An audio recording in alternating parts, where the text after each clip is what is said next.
Bueno, mi nombre es Emily Liliana Mendoza, la verdad, y estoy cursando actualmente grado 11. Pues entendiendo que tanto ustedes han estado en las clases en las que nosotros hemos participado y les hemos dado contenidos digitales, queremos también que ustedes hagan parte de una entrevista semiestructurada en el hecho que queremos entender desde sus individualidades lo que pueda llegar a pasar tanto antes, durante y después de la pandemia en lo acontecido con los fenómenos digitales. Es por esto que primero queremos hacerte unas preguntas sobre la brecha digital. Entonces vamos a separarla por diferentes dimensiones. La primera dimensión es la motivacional. La pandemia del COVID-19 nos generó la necesidad de comunicación mediante dispositivos digitales desde lo educativo hasta lo social. ¿Qué aspectos consideras importante resaltar de este suceso en tu desarrollo escolar? ¿Tu familia generó un acompañamiento adecuado? ¿Consideras importante hablar de estos temas? Bueno, primero que todo, sí es de vital importancia hablar sobre estos temas. Pues digamos, en mi caso, lo de la pandemia, el antes y el después fue un poco duro, por decirlo así, porque yo no estaba acostumbrada pues a estar con un dispositivo móvil. La verdad era muy nuevo estar con un celular que apenas estaba aprendiendo a manejar. Cuando yo adquirí un celular y me comencé a dar cuenta que me servía para hacer las tareas, hubieron al principio tareas que tenía que enviar por correo. Se me dificultó un poco porque, pues no me da pena decirlo, pero yo no sabía tampoco enviar un correo, era muy poco cuando lo hacía. La verdad no sabía que había que primero adjuntar, había que seguir un protocolo pues para poder hacer el envío. El primer envío pues fue fallido porque de lo que no sabía no se envió y pues la nota no fue satisfactoria. Entonces sí, pues me dio feo, pero también me hizo aprender y no fue del todo malo, ya que con todos esos aprendizajes, con todas esas situaciones, yo logré mejorar la forma en la que enviaba los trabajos, en la que hacía las tareas, en la que tomaba las fotos. Digamos, el celular que yo tenía, pues no tenía una cámara de una resolución muy buena, pues por lo cual también tuve que buscar ayuda en compañeras y compañeros de mi mamá, pues que tenían el celular con un poquito mejor de definición, porque creo que es un poquito feo entregar un trabajo que te están pidiendo con ciertos requisitos y da como vaina, por decirlo así, que tú quieras entregar algo bueno, sacar buena nota. En mi caso sí, eso sí, a mí me gusta ser organizada en ese sentido, entregar las cosas bien. Y no solo eso, mi mamá me ayudó mucho en ese sentido porque tampoco disponía de un computador.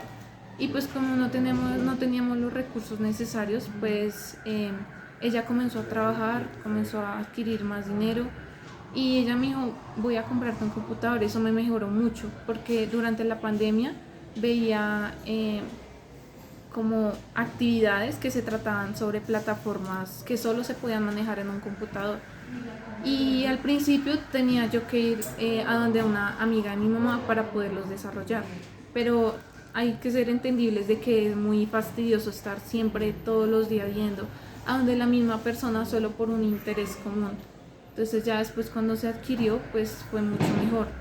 El tema también de que los profesores digamos, ahí había un cierto grado de desinformación, o sea, la información no corría como debía ser, sino ciertas veces a uno cuando ya les llegaba la información correcta era última hora, entonces había cambio de planes y así. Entendiendo que dentro de la primera pregunta nos has desglosado también las diferentes dimensiones como de acceso material, queremos hacerte una pregunta sobre la parte de la motivacional, entendiendo que la pandemia del COVID-19 nos generó la necesidad de comunicación mediante dispositivos digitales, desde lo educativo hasta lo social. ¿Qué aspectos consideras importante resaltar de este suceso en tu desarrollo escolar? Bueno, pues aspectos importantes. Mejoró un poquito la comunicación porque pues de antes pasar simplemente a llegar al colegio, hablarnos y dejar todo claro en un salón de clases porque el profesor dictaminaba pues lo que debíamos hacer, pasó a ser más en usar plataformas más comunes hoy en día como lo son WhatsApp, correo, Teams. En ese sentido pues se mejoró las reuniones virtuales, Zoom, Meet, y pues esos aspectos fueron muy positivos. Aspectos negativos en mi caso, el aprendizaje. Yo no estaba acostumbrada a esto, creo que nadie estaba acostumbrado a esto, y pues la forma en la que, en las primeras veces que yo tenía que entregar los trabajos, cuando los miraba pues, se me hacían un poquito complicados porque no entendía qué había que hacer, no sabía que había que reunirse.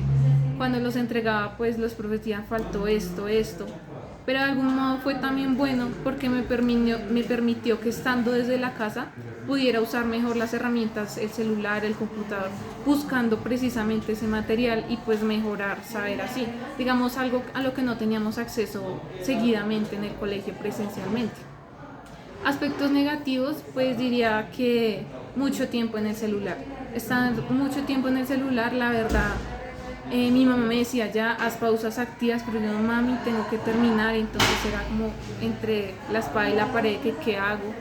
Mi horario de acostarme, la verdad, también cambió, porque de pasar antes a acostarme a las 10, ahora pasaba a acostarme a las 11, 12, incluso una, terminando ciertas tareas o buscando, mirando videos de todo, que cuando no se entendía había que preguntar, y pues eso era otro aspecto negativo, que cuando uno preguntaba, sea por correo, por WhatsApp, a veces no siempre las respuestas llegaban en el tiempo que uno esperaba para poderlo hacer bien. Sí, entonces digamos también la vista. Mi mamá me decía la razón por la que había que como aminorar ese tiempo de estar en el celular era el de que la vista pues se deteriora, se daña pues de estar tanto tiempo en una pantalla sin descansos. Y pues tuve una experiencia que era, no sé si fue la mayoría, pero cuando había reuniones virtuales, yo pues a veces tomaba las clases sentada en mi cama o incluso acostada, pues claro, prestaba atención, pero pues yo no le veía tan mal. Aprovechar un dispositivo tecnológico cuando se tiene genera también conductas de consumo, propósito de uso constante de cambio. Es por esto que le deseamos conocer su opinión al respecto en el desarrollo tanto escolar como social, entendiendo que podemos estar más inmersos en lo digital. ¿Consideras que tus horarios de sueño cambiaron por el uso de dispositivos tecnológicos antes, durante y después de la pandemia? Sí, y eso me volvió perezosa, porque pues yo antes de pasar a estar madrugando hasta de las 6 para poder llegar al colegio acá y acostarme a las 8 9 10 para acostarme otra vez, y ya habiendo terminado las tareas que no eran pues difíciles, porque estando interactuando con los profesores se permitía pues que uno resolviera dudas, preguntas, pero ya después de eso en la pandemia no era lo mismo. Entonces esas preguntas que yo antes hacía interactuando, ahora tenía que hacérmelas a mí misma con el dispositivo. Entre yo y el dispositivo me llevaba más tiempo buscando, entendiendo, y sí me cambió mucho el horario. Eso.